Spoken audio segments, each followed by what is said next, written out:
Very good morning to all of you. Once again, we are back with a poem that I'm going to describe in front of you all.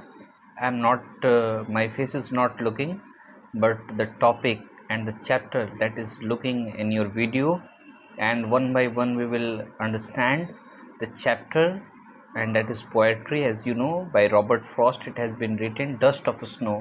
आज हम लोग dust of snow पढ़ने जा रहे हैं। मैंने सोचा है कि जिस चैप्टर को पढ़ाऊँ तो उसका ही फिगर और चित्र दर्शाऊं ताकि स्टूडेंट चीज़ों को समझ सकें बहुत ही easily one by one. Board पे उतना जो है लिखने में और बहुत समय लगेगा और बुक से ज़्यादा समझने में जो है आसानी होगी। कैसे समझेंगे, क्या इसमें है बातें, आज हम इसके बारे में जिक्र करेंगे और जानने का प्रयास करेंगे। सबसे पहले जान लेते पोएम होता क्या है। तो poem a piece of writing arranged in short line and it expresses thoughts and feelings with the help of sound and rhythm. Sound and rhythm, rhythm का मतलब ताल सामंजस्य होता है।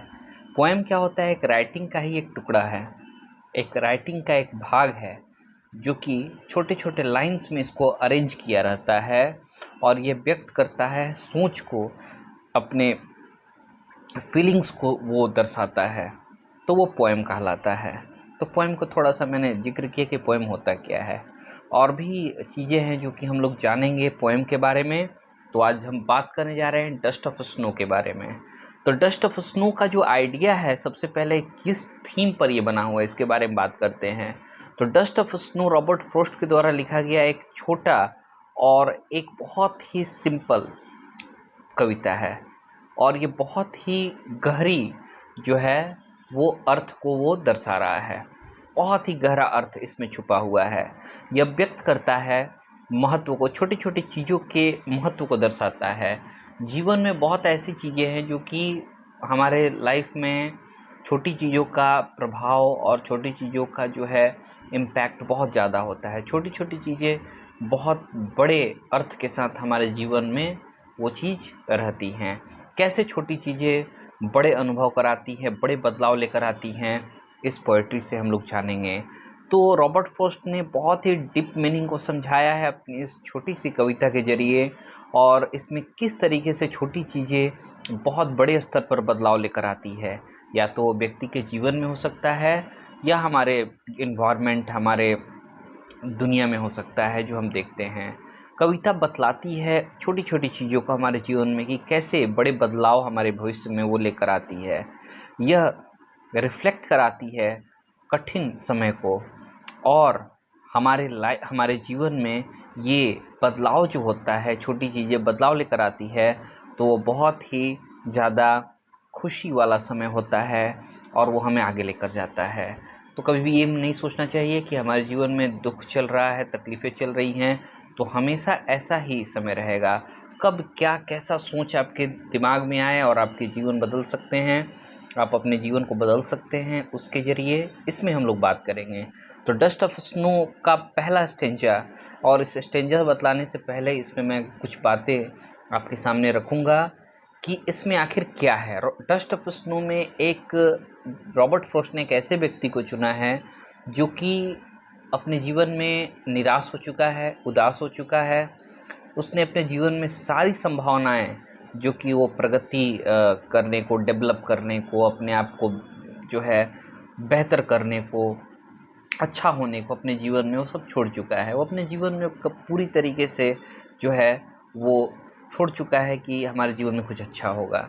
तो इसके लिए उसने जो है वो मतलब कि निकल चुका है अपने घर से, एक ऐसी जगह पे पहुंच चुका है जो एक पेड़ है, और उस पेड़ के पास वो जो है वो पहुंचकर और वो मतलब कि खड़ा है और बहुत सोच रहा है, बहुत गहरे अर्थ में, बहुत गहरे मतलब कि ख्यालों में डूबा हुआ है। तभी जो है एक कौवे का आगमन होता है और उसी हेमलॉक पेड़ की शाखा के ऊपर बैठता है, और जो समय है वो समय है बहुत ठंड का, और ठंड के कारण जो है वो पूरा का पूरा बर्फ़ से लदा हुआ पेड़ है। हेमलॉक पॉइजनस ट्री के रूप में जाना जाता है। मैं इसके एक एक मीनिंग को बताऊंगा, इसलिए डोंट मिस दिस वीडियो। सो तो क्या होता है कि पेड़ जो है वो बर्फ़ से लदा हुआ है, और जैसे ही कौवा पेड़ पर बैठता है उस शाखा पर, तो कुछ बर्फ़ के टुकड़े में जो है वो मूवमेंट होता है, और मूवमेंट होकर उसके बॉडी के ऊपर गिरता है, उसके शोल्डर के ऊपर गिरता है, और वो काफ़ी ज़्यादा मतलब कि उस चीज़ से जो है वो अपने आप को कुछ दिमाग में कुछ बदलाव महसूस करता है।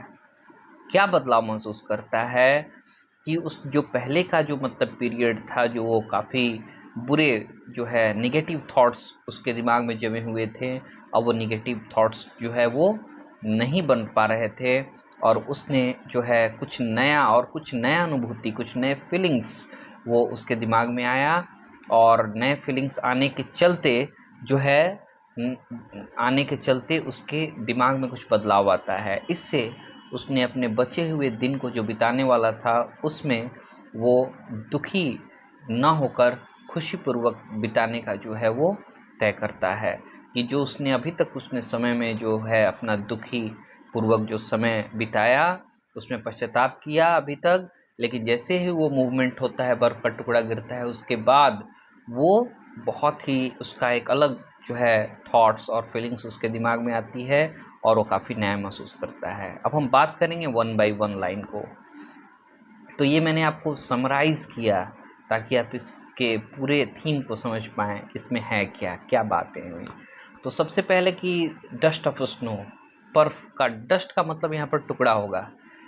पहले हम जान लेते डस्ट का मतलब धूल होता है, लेकिन डस्ट का मतलब यहाँ पर क्या होगा, टुकड़ा, स्नो का टुकड़ा। मेन थीम, मेन जो है इसका मूट द पॉइंट हम लोग कहते हैं, विषय का जड़ वस्तु वो डस्ट ऑफ स्नो ही है, बर्फ का टुकड़ा ही है, जिसने पोएट ने इसको ऑप्ट किया है।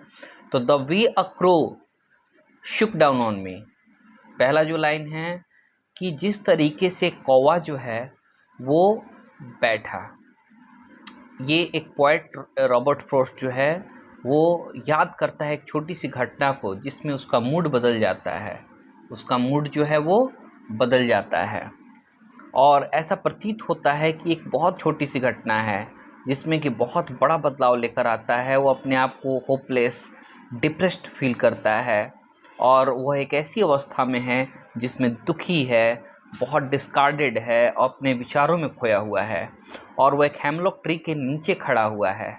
अचानक एक कौवा जो है वो बैठता है पेड़ पर, और पेड़ को हिला देता है, पेड़ की शाखाओं को वो शुक कर देता है, जिसमें पेड़ के जो मतलब पेड़ के ऊपर जो बर्फ़ के टुकड़े हैं वो पेड़ से गिरते हैं उस पोएट के ऊपर। तो the way a crow Shuk down on me का मतलब होगा कि जिस तरीके से कौवे ने जो है उस पेड़ की शाखा को हिलाया, और the dust of snow from a hemlock tree, और डस्ट ऑफ स्नो जो है वो मतलब कि गिरता है। डस्ट जो है मतलब डस्ट नहीं, डस्ट यहाँ पर समझेंगे क्या, टुकड़ा, टुकड़े का, बर्फ़ के टुकड़े का गिरना उस हेमलॉक ट्री से उसके ऊपर, has given my heart a change of mood and saved some part of a day I had rued. अब मैं दूसरे पैरा का मतलब बताने जा रहा हूँ कि वेन, जब कह रहा है कि जब बहुत ही सॉफ्ट और कोल्ड जो स्नो है वो गिरा पोएट के ऊपर, तो उसके मूड में बदलाव आया। यानी कि वो कहता है कि जैसे ही वो बर्फ़ का टुकड़ा उसके शरीर के ऊपर गिरा, तो वो जो पहले से उसके अंदर, जो पहले से उसके अवस्था थी, दुखी अवस्था थी, और वो अब बदल गई, और वो खुश हो गया। पहले जो दुखी था वो खुशी में बदल गई, और वो मतलब कि काफ़ी आराम महसूस किया। और इसी छोटी सी घटना से वो इतना प्रभावित हुआ कि वो जो बिताने वाला समय था, आगे आने वाला जो दिन का बचा हुआ भाग था, उसमें दुख और काफ़ी ज़्यादा तकलीफ़ में बिताने वाला था, बुरे ख्यालों में सोचने वाला था, उस चीज़ से वो पश्चाताप करने से बच गया। इस एक्सप्लेनेशन को जो मैंने बताया, आप इसको काफ़ी ईज़िली आप, मुझे उम्मीद है कि समझ गए होंगे। मैं बता दे रहा हूँ, रैम स्कीम इसमें ए बी का इस्तेमाल हुआ है, सिम्बोलिज्म इसमें हेमलॉक ट्री है, क्रो है, ठीक है। तो इसमें हम लोग मैंने इसमें बताया बहुत सारी बातें डस्ट ऑफ स्नो के बारे में, और मुझे उम्मीद है कि आपने इसको बहुत ईज़िली समझ गए होंगे। अब मैं इसके कुछ मीनिंग्स को बता दे रहा हूँ जो कि बहुत इंपॉर्टेंट है। डस्ट ऑफ स्नो का पार्टिकल ऑफ स्नो होगा, हेमलॉक ट्री एक पॉइजनस प्लांट है, जिसमें उजले फूल होते हैं। मूड का मतलब होता है एक दिमागी अवस्था।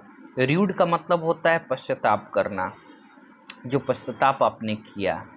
ठीक है, तो इसी के साथ जो है आपको कैसा लगा ये डस्ट ऑफ स्नो मुझे ज़रूर बताइएगा। अगला जो है पोएट्री फायर एंड आइस को मैं एक्सप्लेन करूँगा, इसलिए वेट एंड वॉच। और जो है कोई भी अगर आपको प्रॉब्लम है, कोई लाइन नहीं समझ में आए तो मुझे ज़रूर इन्फॉर्म करेंगे। Okay, have a nice day, अपना ख्याल रखिए।